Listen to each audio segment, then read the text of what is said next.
médaillé d'or et champion olympique représentant la France. Gold medalist and Olympic champion representing France.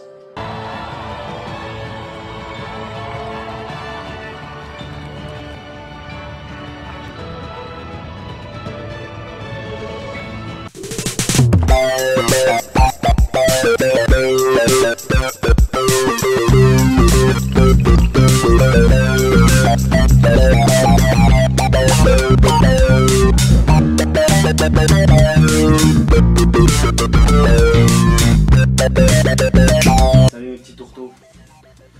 Vous avez vu? Brésil. J'ai mis le t-shirt de circonstance.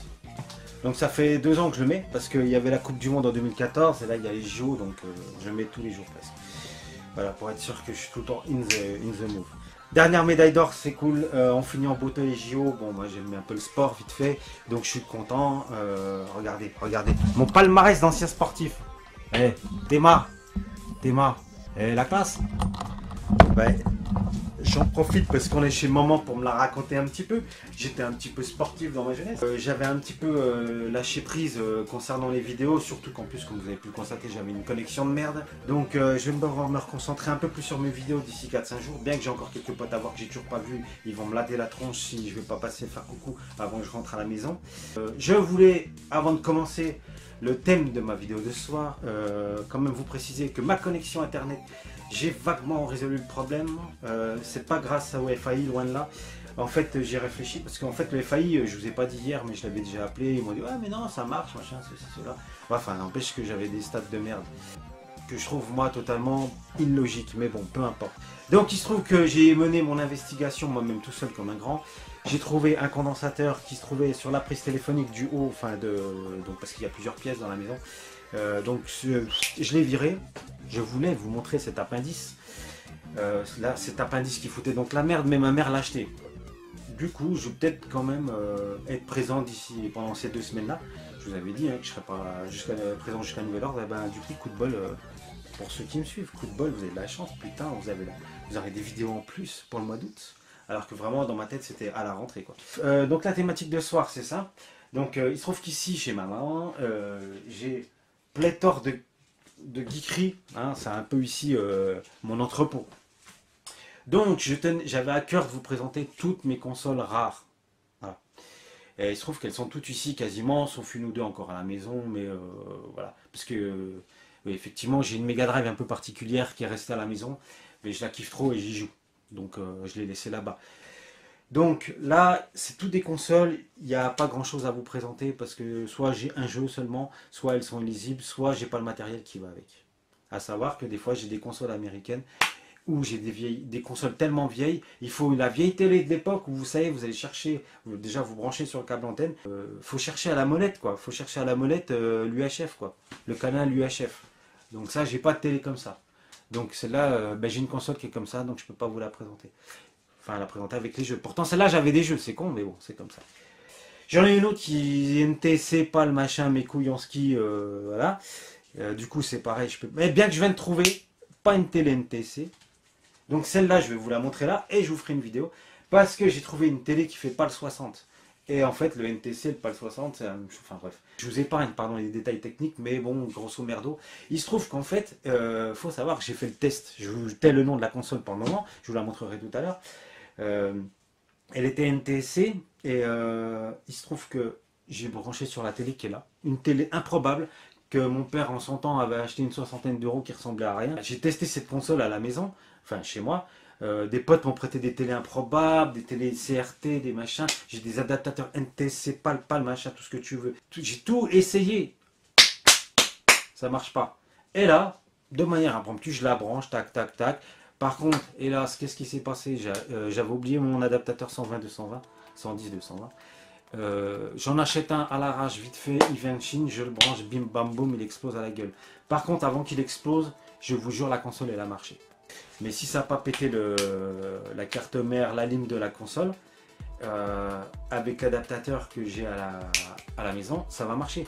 Parce que, qu'est-ce qui se passe? Moi, je l'ai déjà testé, j'ai déjà branché donc la console secret, vous verrez tout à l'heure. J'ai déjà branché la console sur cet adaptateur, j'ai allumé. Ce qui se passe, ça marche hein, quand on le branche en pâle. Vous savez, sauf qu'en fait, le framerate, il est dégueulasse. La musique est bon, tout. Enfin, il marche. Là, je l'ai vu. J'ai vu le petit Gugus marcher.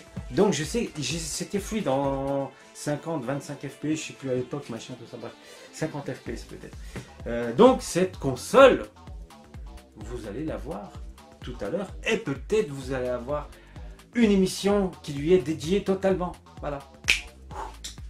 Donc, voilà. Je vous ai tout dit à peu près. Maintenant, je vais vous présenter donc mes consoles rares et un petit jeu électronique. Je vais vous taire le nom, mais vous avez déjà trouvé de quoi il retourne. Et on va commencer par ordre chronologique de sortie, console par console. Que ce soit portable ou console de salon. C'est parti. Bon, première console rare qui sort en 1979, qui est une console portable, qui est la première console portable au monde, c'est la Microvision. Ah ouais, c'est pas la Game Boy Legends, c'est la Microvision, la première console portable au monde. C'est pas un jeu électronique, c'est vraiment une console avec des jeux, avec des cartouches de jeux. Voilà. Donc en fait, ce qui se passe, c'est que j'en ai deux. Mais d'entre-bigre, j'ai deux consoles qui sont les premières consoles portables au monde. Dis donc, qu'est-ce que ça doit valoir cher? Ça vaut rien. C'est de la merde, donc au marché du rétro gaming, ça vaut que dalle. Parce que c'est tellement pourri, tellement injouable, et du coup c'est de la grosse merde. Donc j'en ai acheté une que je me suis fait bien enfiler, et puis vu le prix que j'avais acheté, j'ai rien dit. Puis j'en ai acheté une autre, elle marche. Voilà. Donc par contre, on peut constater que quand même c'était bien présenté, avec une jolie boîte. Voilà, un petit fourreau. Hop. Là il y avait des overlays, donc un petit peu comme la Odyssey, il y avait des overlays. Hein, vous vous documentez, vous irez voir sur YouTube de quoi je parle. Et donc qui se plug donc sur la bestiole qui est ici. Donc une grosse Game Boy avec une molette. Je vous l'allume rapidement, j'ai mis des piles exprès. Faut savoir que, vous voyez, on y voit quelque chose, je sais pas si vous y voyez quelque chose. Moi j'y vois quelque chose, donc éventuellement, alors j'aurais dû lire le truc. Voilà, si, voilà. Donc je sais pas si vous allez voir quelque chose. Et là on bouge la raquette avec la molette. Donc là elle fait 3 carrés de pixels. Et donc dès que j'appuie ici, là, voilà, vous voyez la balle, c'est injouable. Ça va trop vite. Alors on appuie là. En tout cas ça marche, hein. Mais c'est juste. Puis alors il n'y a pas de son, alors évidemment, c'est d'impratique. Bon, on va pas s'étendre sur le sujet, c'est de la merde. Hein, la balle elle va à 100 000 à l'heure. Voilà. MB, qui après a eu un grand succès avec la Vectrex, c'est largement rattrapé au niveau des consoles. Alors on va dire console, la Vectrex, console de salon ou pas, à vous de voir. Hein. J'en ai pas. C'est vrai que j'aimerais bien en avoir une. Hein. Si un petit youtubeur il me l'offrait, un de mes abonnés. Je dis pas non.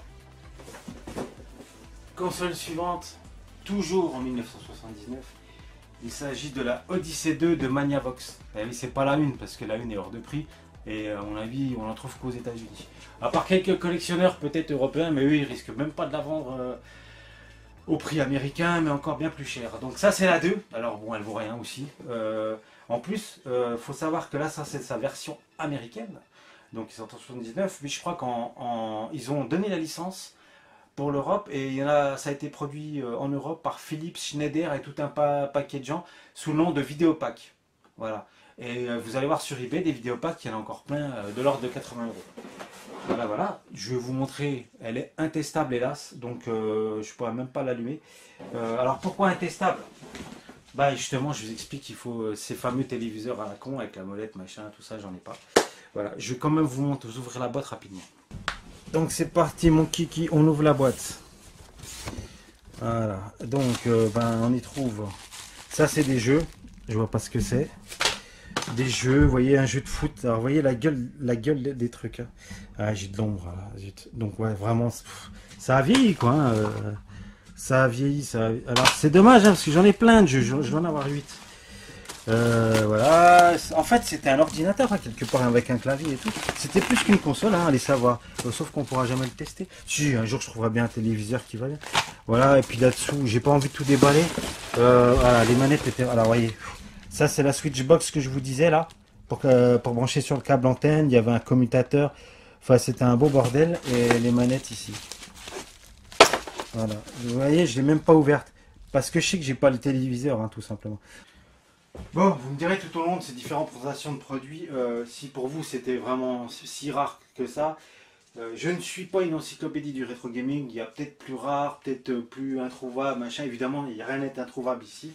Donc c'est comme des trucs qu'on trouve, mais qui ne courent pas les rues. C'est des trucs, à mon avis, le commun des mortels ne connaît pas forcément. C'était en ça que je disais rare. Donc si vous me trouvez des trucs plus rares, si vous avez des choses à dire, n'hésitez pas, espace commentaire. Bon bref, nous arrivons en 1981 quand est sorti les Game & Watch de Nintendo et aussi d'autres ont repris un petit peu le filon. Voilà, et je ne suis pas pu faire de vous présenter un Game & Watch rare qui n'est pas Donkey Kong, qui n'est pas Donkey Kong 2, qui est Mario Bros. Voilà. Donc voilà, sauf que tout à l'heure, j'ai perdu une pile comme un gros naze, et du coup, je ne peux pas vous le montrer. En même temps, c'est pas très filmable, donc on va pas perdre de temps. Mais voilà, il est assez rare. On connaît tous le Donkey Kong, le soccer, qu'est-ce qu'il y avait d'autre? Il y avait le Donkey Kong Junior, que je dois avoir, mais en Game & Watch classique, qui sont des rééditions. On arrive pour moi à mon Graal. Donc j'espère que justement c'est la fameuse console dont je vous ai tel le nom jusqu'alors.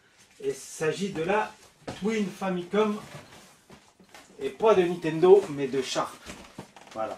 Donc une console japonaise qui est sortie en 83 et qui est ni plus ni moins qu'une Famicom, donc version japonaise de la NES, avec un lecteur de cassette intégré. Le tout all-in-one. Ok. Je vais pas l'ouvrir, je vais pas faire comme l'Odyssée, ça sert à rien. Je vais vous présenter donc une vidéo à part entière sur cette console. Pour la simple et bonne raison que, comme je vous expliquais tout à l'heure, c'est qu'a priori, je crois que j'arrive à la faire fonctionner avec le petit téléviseur à la con à 2 balles qui ressemble à rien, qui est là-bas. Mais qui n'est pas le 60. Donc, il fera l'objet d'une belle vidéo où je me casserai un peu le cul dessus. J'espère que je n'ai pas bousillé avec ce transfo de merde made in China. Si, quand même, pour votre information, je vais quand même vous présenter un petit quelque chose de la Twin Famicom, qui est une disquette Nintendo. Et ouais, les enfants, une disquette Nintendo, ça se passe comme ça chez McDonald's. Je sais pas ce que c'est comme jeu, c'est du Jap, j'y connais rien. Pour les puristes, je vous montre ça. Parce que j'ai trouvé un jeu en disquette Nintendo, lol. Voilà. Sacrée disquette, rien à voir avec les standards qu'on connaît. Hein. C'est pas du 3 pouces et demi, c'est ni du 5 pouces 1 quart, c'est ni du je sais pas quoi. C'est du Nintendo. Par contre, je sais d'ores et déjà que je crois savoir que le lecteur disquette, il est dead. Je l'ai branché parce que comme les cartouches marchaient, mais que je vous avais dit, je vous expliquais le framerate, tout ça, machin, nanana, donc ça marchait, mais quand j'ai branché la disquette, Indias. Nous faisons un petit bond de 83 à 1990-91, je ne sais plus exactement. Donc, une console portable qui est la Rolls des portables. Je parlais d'une console portable qui était la Rolls des consoles portables, qui est la PC Engine Turbo Express. Donc voilà, en fait c'est simple, c'est une PC Engine dans un corps de console portable. Voilà. Et c'était la Rolls parce que c'était carrément la techno, c'était le Pro tout pareil, d'une console de salon qui était la PC Engine, dans un form factor de console portable. Voilà. Donc c'était une tuerie atomique. Petit bémol, c'est qu'il fallait 6 piles. Et que même avec les 6 piles, ça durait pas longtemps, ça devait durer de l'ordre de 1h30, 2 heures maximum. Donc on était loin de l'autonomie de la Game Boy. Quoi vous dire de plus sur cette console? Elle marche, donc je vais vous présenter un petit jeu, le seul que j'ai.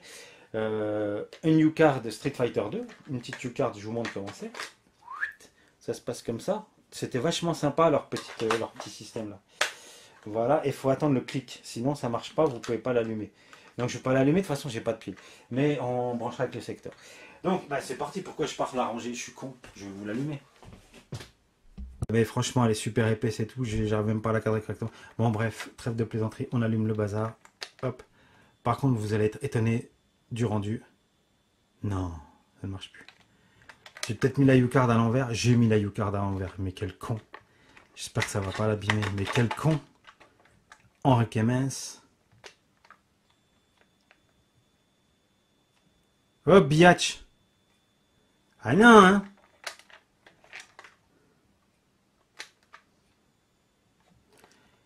J'ai eu un petit coup de chaud, ça marchait pas. Est-ce que c'est présentable?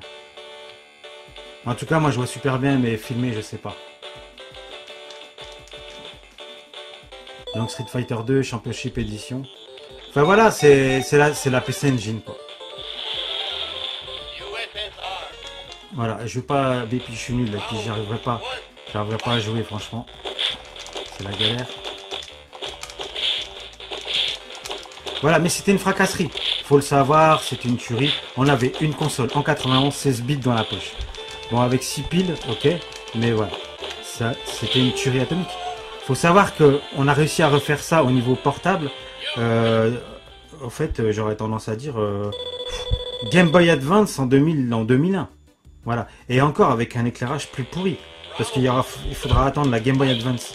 La Game Boy Advance SP pour qu'on ait un éclairage potable. Parce que l'éclairage de la Game Boy Advance, si tu peux aller te coucher, t'avais pas ça. Il n'y avait pas de rétroéclairage, c'était une grosse merde. Bon, par contre, il y avait moins de 6 piles, super. Bon, on va pas épiloguer. Hein. Super, la classe, top du top. Happy face. Bon, j'allais chercher des piles pour la console suivante quand une idée m'est venue à l'esprit. C'est-à-dire de chercher au passage une petite Game Boy dans une autre tiroir par là-bas pour faire le comparatif entre la PC Engine Turbo Express et une Game Boy. Je vous ai trouvé une petite Game Boy Color. Voilà, voilà, voilà. Donc vous pouvez comparer. Voilà. Donc clairement, encore au niveau de la taille, on est à peine plus gros, mais regardez-moi l'épaisseur, c'est 2 fois plus épais. Voilà. Game Boy Color, soit dit en passant, Pokémon Edition, qui est somme toute assez rare. Mais bon, la thématique de ce soir était bien des consoles rares qui ne sont pas connues. Je parle pas des consoles qui sont connues mais qui ont eu des éditions limitées. Donc la console suivante est toujours une console portable 16 bits. Il s'agit de la Neo Geo Pocket Color de chez SNK. Il faut savoir que SNK avait sorti la Rolls des consoles de salon cette fois-ci, pas des consoles portables, donc allusion à la PC Engine Turbo Express. Et donc ils ont surfé sur cette vague pour faire une Neo Geo Pocket Color. Cette Neo Geo Pocket Color, comme elle était 16 bits comme la Neo Geo de salon, bien que la Neo Geo de salon, SNK nous faisait croire qu'elle faisait 24 bits, mais ils additionnaient des chipsets centraux et des chipsets additionnels, genre le chipset sonore, et ils additionnaient le nombre de bits. Gros mytho. Bref, là n'est pas le sujet, mais je voulais vous dire que beaucoup ont cru qu'ils allaient avoir les capacités de la Neo Geo de salon dans la Neo Geo Pocket Color. Ça n'a pas été le cas, loin de là. On reste avec une console fort sympathique. Je vais l'allumer tout à l'heure, en couleur, mais sans rétroéclairage. Donc, vous savez, là on est en 99, et pour info, donc la PC Engine Turbo Express était en 91, mais cette Neo Geo Pocket n'arrive pas à la cheville de la Turbo Express de PC Engine, de NEC. Qu'est-ce qu'il y a là-dedans? Donc la voici, la voilà. En plus, elle était super bien gaulée. Franchement, elle tuait. Avec la manette, c'était une tuerie la manette. Elle était nickel. Voilà. Sauf que vous allez voir, il y a une petite embrouille. C'est illisible. Donc comme la Game Boy, comme tout ce que tu veux, comme la Microvision de MB, faut jouer à la lumière comme ça. Donc le mec qui jouait, qui se la racontait au soleil, Gilbert Montagnier, tu vois rien, va te faire foutre quoi. Et là nous arrivons à la fin de l'émission et il me reste un petit dernier sésame qui est à la fois une console rare mais qui était une édition en plus limitée de cette console rare, à savoir les enfants, la WonderSwan Color de chez Puki, Bandai, qui sont connus. Ils ont fait la Pipine qui a été designée par Mac, qui a été une console de salon qui n'a pas marché, qui est sortie juste après la 3DO et en même temps que la PlayStation, tout ça. Faut savoir qu'en même temps que la PlayStation, il y avait toute une shit console qui aurait pu passer le cap, mais qui n'ont pas réussi. Je pense à la 3DO. Je m'égare de mon sujet principal, peu importe, je pense à la 3DO, mais il y avait aussi cette fameuse Pipine. Il y avait la Jaguar 64 qui n'a pas marché, et je dois en oublier une. Un truc japonais de ouf, j'ai oublié le nom. Le FM Towns. Ça aussi, ça aurait pu être une console rare que j'ai, mais j'en ai pas. Donc là, on revient sur le produit Bandai, la console portable couleur de chez Bandai, édition Final Fantasy. Donc j'en suis pas plus fier parce que celle-là, quand même, je suis pas sûr que vous la connaissez. Et voilà, quand je vous présente le bestiau, ça fait effectivement un peu cheap. Il faut savoir que là, on est déjà en 2000, donc vraiment, ça commence un petit peu à faire tâche. Il faut savoir qu'entre temps, la Game Boy Advance est sortie. Bien qu'elle est à peine mieux au niveau cheap, hein, Game Boy Advance, c'était pas ça. La SP sort 2 ans après. Mais entre temps, la Neo Geo est sortie, la Neo Geo Pocket. Et elle a plus de gueule que ça, largement. Et je vais l'allumer et vous verrez que le rétroéclairage, c'est de la grosse merde, encore pire que la Neo Geo Pocket. Voilà, ça c'est la dernière œuvre de l'inventeur de la Game Boy. Ça a eu son petit succès au Japon.